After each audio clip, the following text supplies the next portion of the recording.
Today's February 8th in the year 2004. I'm Karen Herman with the Archive of American Television. It is my great pleasure to be interviewing Russell Johnson in Glendale, California. Okay. Let's talk a little bit about your early years and influences. And the first question we ask is, what was your name at birth? Russell David Johnson. Any nicknames growing up? Not really. Johnny. I was in an all-boys school, 1,800 boys. Place called Girard College in Philadelphia. An orphanage for poor white male boys.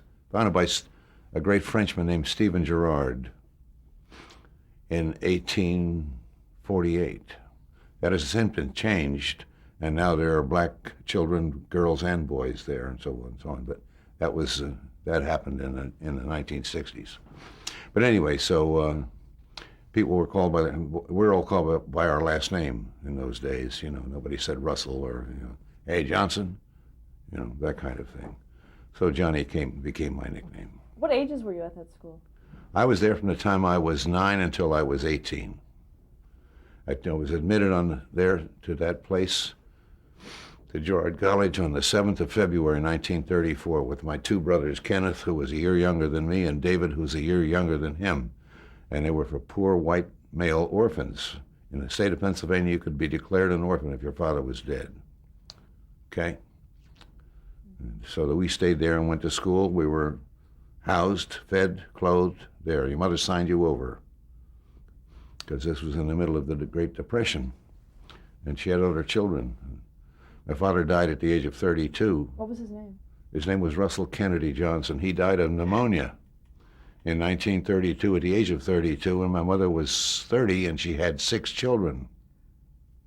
And I was the oldest at 9. She is my hero. What was her name? My mother was Marion Johnson. What made her your hero? I'm sorry, what? What made her your hero? What she did to raise us, to struggle. I mean, the women of that generation, and before them, the work they had to do every day. I mean, believe me, when I saw the way my mother had to wash clothes and iron and have gardens and always rent a place, a little house that had trees and so on, and the work she did. It's just, I have nothing but love and admiration for all them, the women of those times, and my mother in particular. What did you want to be when you grew up? Me? Yeah. Well, I didn't form any opinions about that until probably in high school. I started to act in high school and found that I had a knack for it, so to speak. That was in Girard College. They call it a college because it's based on the English school system, anyway, or the French. But then I joined my class graduated in 1942. We graduated into the Second World War, okay? So I was in the Army Air Corps in the Pacific and did my whole routine there. And when I got out, I knew that I had 4 years of training on the GI Bill of Rights. So that's when I went to drama school at the Actors Laboratory in Hollywood. What interested you in acting to start with? I don't know. Our drama teacher in high school said, I would like you to do so and so and so on, and I did it, and I got a reaction, and that's good. That makes you feel good. And so that's as simple as I can put it, really. Did you see a lot of movies growing up? No. We saw, very rarely we saw movies in school. I didn't get to see a lot of movies until after I was out of school. Were you able to see a lot of stage plays? Have I seen Early them? on, did you see a lot of stage plays? You mean in school? Well, only one. and that was a play called Life with Father. It was playing in Philadelphia. At the time I was either a junior or senior, and we were taken to see it. Interestingly enough, the star of that play was Louis Calhern, the great actor. I came to know him later, in later years. Interesting. But yeah, that was the only play that I ever saw, professional play, before I went into the Army, and after I got out, then I saw plays in L.A. and all kind of thing. What brought you to LA after the Army? I was married. I had a wartime marriage, and my wife then lived in Hollywood. So after I got out of the service, that's where we stayed. And she pushed me toward the acting. She really pushed me at it, and found the school, and found everything that you needed to do to audition and all of that kind of thing to get in. She was responsible for that.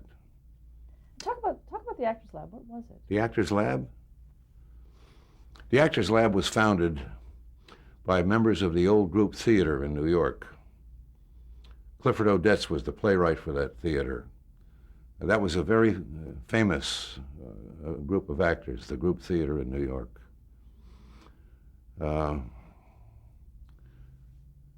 They all, as time went by, they all came out to Hollywood and began to work in films and so forth and so on. And when the war broke out, they became part of the USO thing and supplying acts or plays that went around and played for all the service people.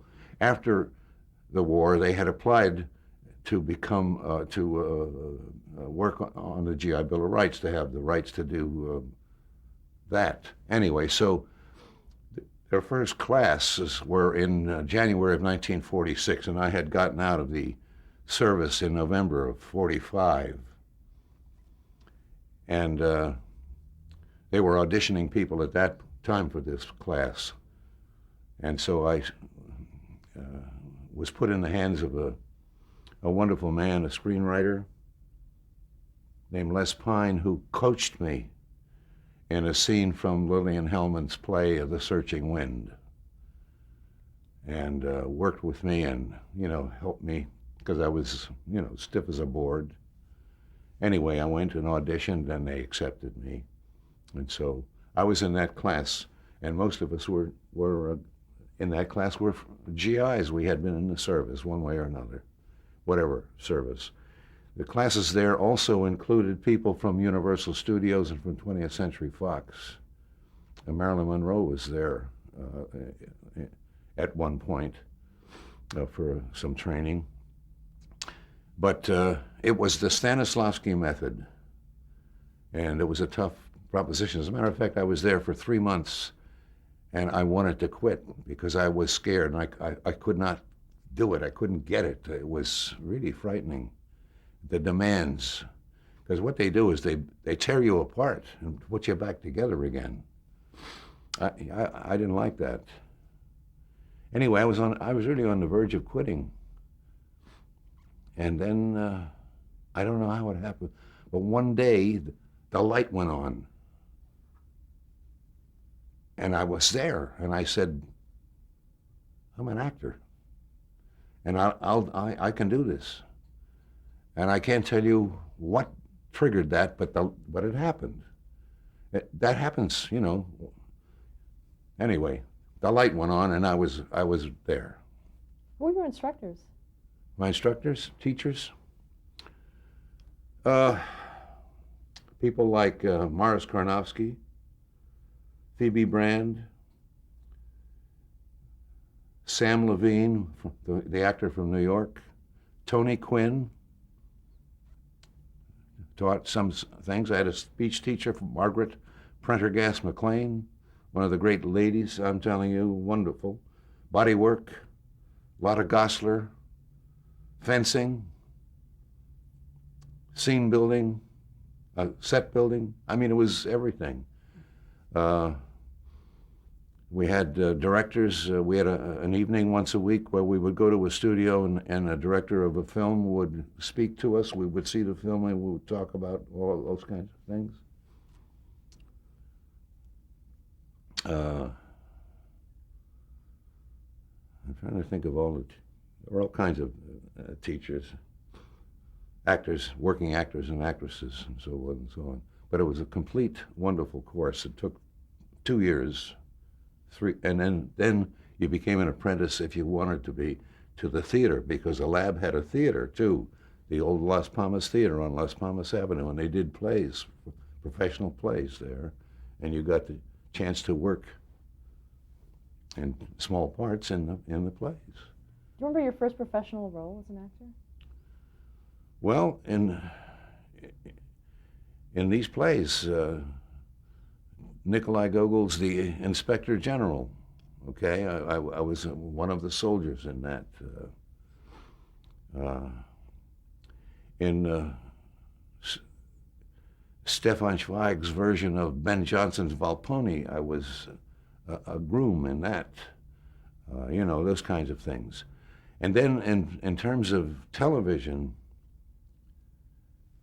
there was an outfit called Bing Crosby Enterprises that was making 15-minute filmed stories at a studio over in Culver City, and I'm not sure which one it was. It wasn't Selznick. I think it was the other studio there.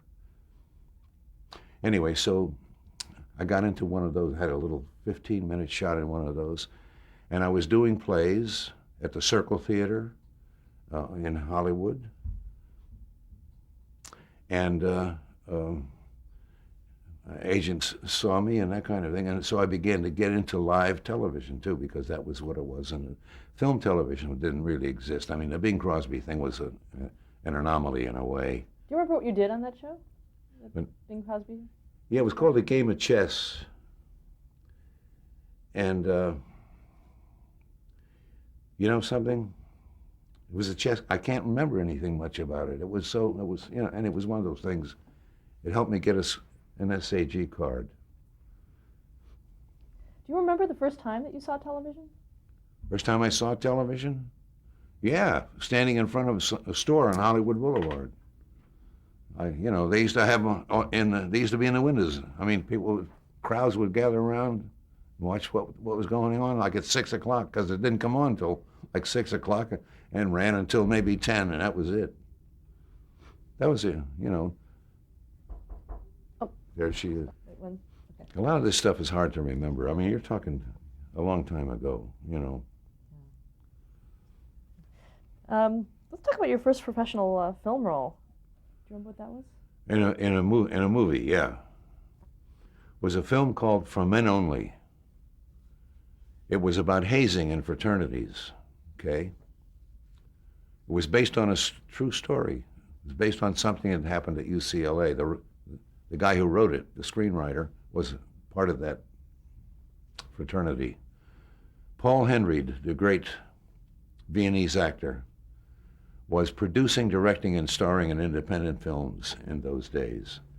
And he started and got a lot of young actors and actresses, wonderful parts in his films. I auditioned for this film and got the part. I played the head of the fraternity, a real bad guy, a jock, who makes all of this happen to this other fellow. There were 4 of us that were given breaks. There was Vera Miles, Kathleen Hughes, Bob Sherman, and myself in this thing with Paul. And Sally Field's mother played Paul's wife, and I'm trying to think of her name. I can't. We became friends. I eventually came to know Sally Fields when she was a little baby. Anyway, so that was the film. I think it was made for about $250,000, which was not bad in those days. You're talking now about 1950. We all got $250 a week, and we were rich. And we shot this film in 5 weeks. And we shot it at what was called General Service Studios on Las Palmas, just south of Santa Monica Boulevard, which is the same studio that Francis Coppola bought and named Zoetrope. Okay, that studio still exists, the small one, yeah. But that was the first film. And did you have an agent at that point? Yes, I did. Oh, yes, I had an agent. I'd gotten an agent from the plays I was working around town. And that film got me a contract at Universal Studios. So that put me in the Universal Studios in 1952 through 1954, which I think at that time, my God, I must have made a dozen films at Universal in those years. Universal in those years was producing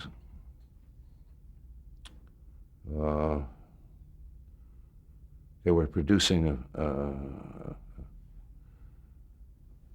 about, I think, 35 or 36 films a year. A new film was started every 10 days, and that was just one studio. I mean, MGM, of course, didn't make that many in the course of a year, but Universal was turning that stuff out. Boy, I did a lot of Westerns, a lot of stuff. What about TV? Universal. Well, live TV is where, I really got, because that was like wonderful. That was like the theater. You started at the beginning and you went through to the end. That was it. But it was fun. It was great. I loved live television. In those days too, the advertising agencies produced those shows. The networks had nothing to do with it. J. Walter Thompson and this, that, every agency had its own casting person, and you went and you auditioned or met and so forth and so on. They hired everybody, the director and everything, and you made it. You did it. But then eventually, of course, the networks took over, but the advertising agencies in those days were the ones who controlled television. And you worked on a lot of those the really big live shows at the time. For instance, Playhouse 90. Oh yeah. Oh gosh, Studio One, Playhouse 90. The Matinee Theater was an hour live television show every day. What did you do on that show, Matinee Theater? Do you remember? Matinee? Yeah. Oh God, I did 3 or 4 of them. I'm trying to remember. Oh, I can't tell you. Gee, I can't tell you. Anyway, the guy who produced it was a guy named, and directed those shows, was a guy named Albert McCleary back in those days. And his wife was the Hallmark family. So old Al got a job. Okay, enough said. But I loved live television. Studio One, CBS, You Are There, Lux Video for NBC. That was good stuff. I enjoyed that stuff. Lux Video thing, I had a hell of a good part in some story that starred Dennis O'Keefe and myself. And You Are There with Buzz Kulik and oh God, I'm trying to think of the directors' names of some of these other shows, but that was where you were working in those days. I mean, that was it. Live television was it. As an actor, what were the challenges for you? Well, I mean, it was that when that light was on, you start, and if you mess up, you mess up. Believe me, nobody's stopping. It wasn't tape. There was no tape then, it was the way it was. But it was great because you had costume changes. You'd move off camera and somebody grab a hold of you and pull this off and shove this on and push you over there and you're in, and you have to change sets like that. It was really fun. And a lot of mistakes, a lot of things happened, a lot of funny things happened, But anyway. Is there one mishap that you really remember? That would be the mishap. Well, I can't. I nothing from me really, but I do remember seeing a production of Macbeth.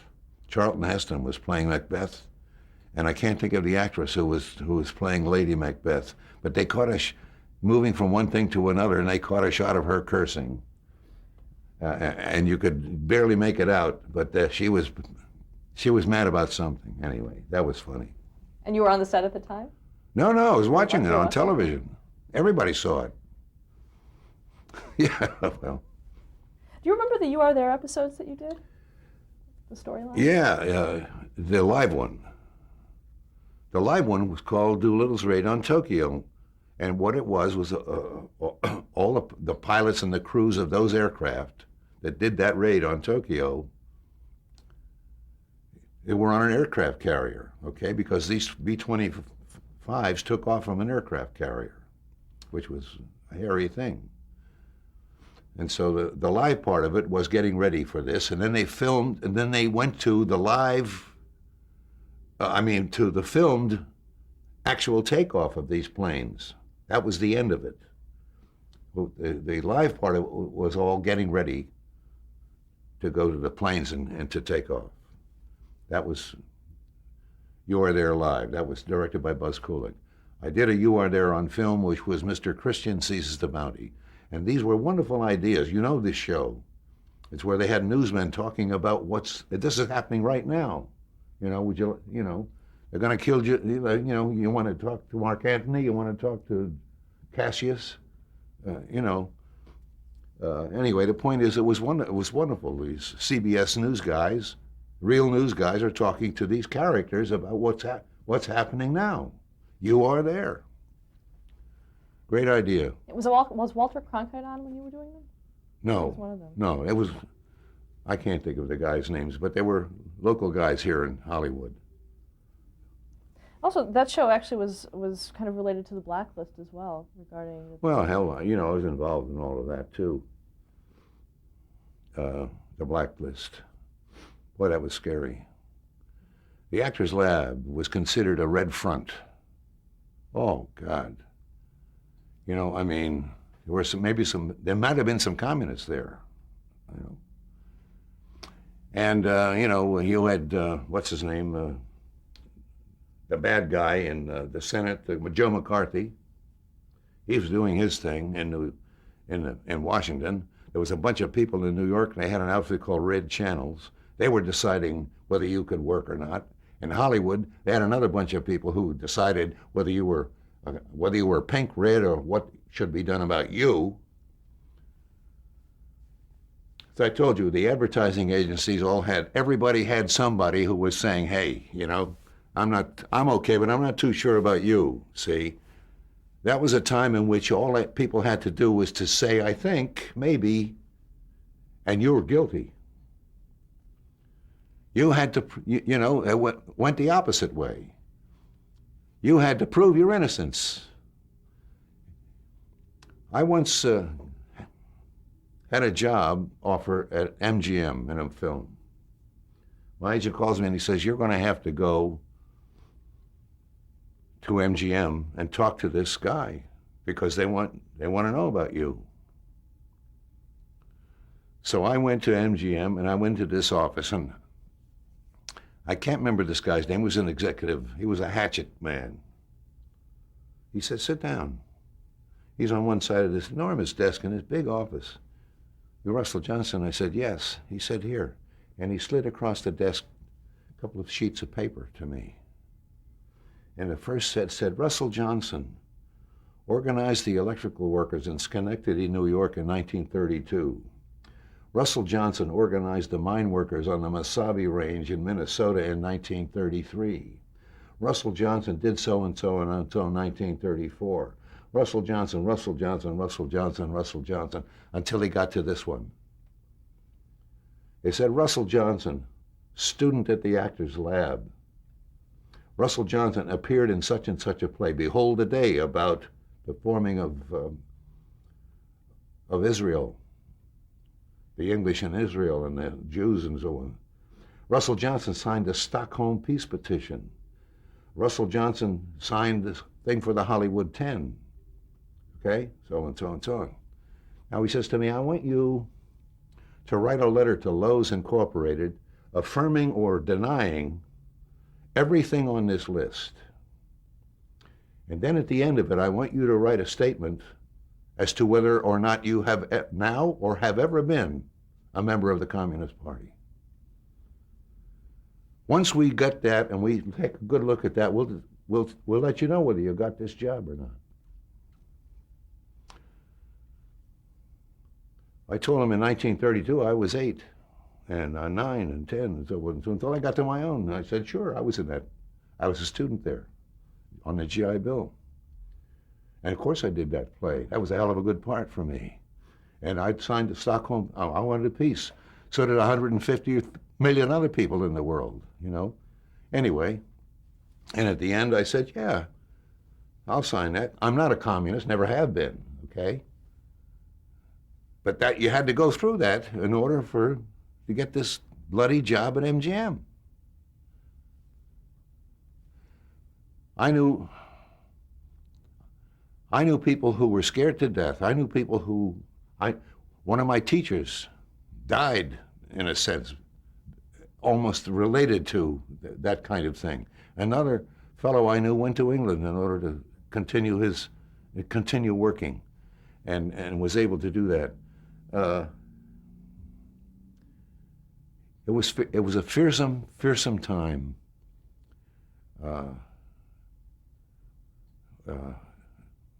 Politically, it was scary. It was scary. When you were doing television work, were you also asked to sign loyalty oaths? I'm sorry, what? Were you also asked to sign loyalty oaths for your television work? A lot of people wanted you to do that. I never signed any of that stuff. They didn't push it.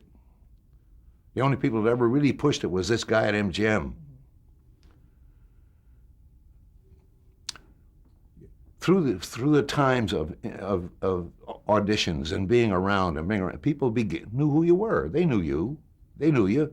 They knew you're good, not so good, whatever, as far as acting. But they knew you, so you didn't have to do it. If they, but still there were people that I'm sure that were persecuted in one way or another that way. Going back to your television work, let's talk about some of the westerns that you were on. You did a lot of westerns early on. Well, see, we started doing all those westerns when I was under contract at Universal.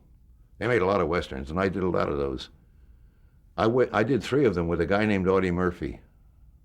Audie Murphy was the most decorated soldier out of the Second World War. Audie Murphy had a Congressional Medal of Honor, and he had every single medal for heroism that is possible to get. The guy did everything. He was in the infantry. He was a madman. He was a nice little good-looking guy from Texas. And they said, we're going to make a movie star out of this guy. Jimmy Cagney got a hold of him right after the war and said, this is a beautiful-looking guy, and he's #1 American hero. And so they did.